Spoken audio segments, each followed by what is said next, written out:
La question se pose, vivons-nous à un niveau terrestre? Si nous sommes liés de manière officielle à quelque chose qui, après tout, n'est que terrestre dans sa constitution, quand bien même cela serait du domaine religieux. Toutes les questions comme celle-ci sont soulevées et posent avec elles celle de savoir si nous sommes sortis avec le Seigneur de façon émancipée, libre et évidente en tant que son peuple céleste. Nous sommes contents de laisser ce sujet pour un temps et vous pouvez demander au Seigneur de vous montrer quelle est sa plus pleine signification pour votre propre cœur. Il y a ce que nous pouvons appeler la portée des choses, pas tant les dimensions que les valeurs, les qualités qu'elles représentent.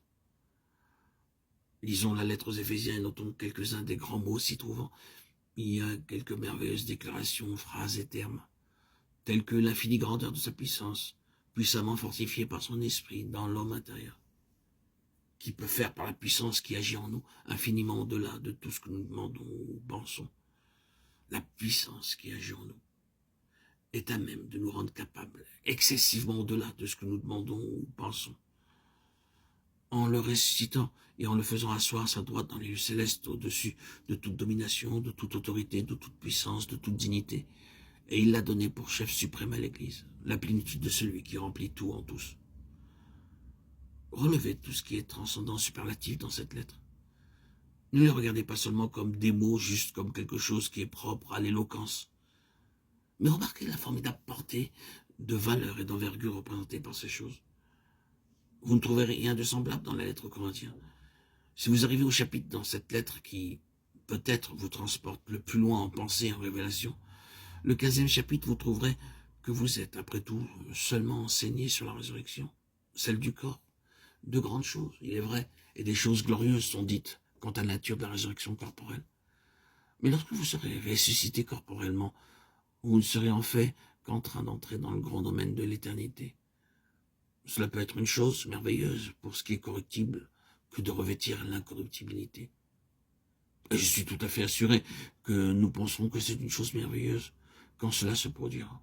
Ce sera une chose glorieuse quand la dernière touche de la mort, en ce qui concerne nos corps, sera engloutie dans la victoire.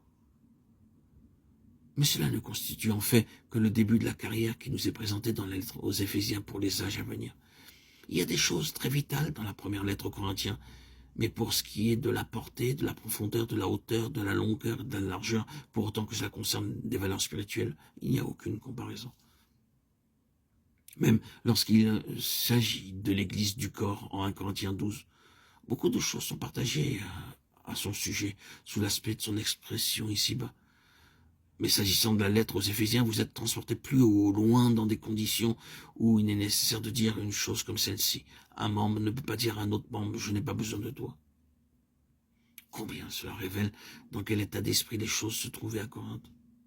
Quel niveau terrestre y avait prévalu. L'apôtre, il est vrai, donne un exposé des relations spirituelles. Mais de quelle nature est-il?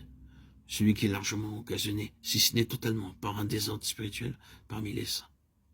Mais lorsque vous arrivez en Éphésiens 4 et touchez la vérité du corps dans ce lieu, vous respirez alors une toute autre atmosphère.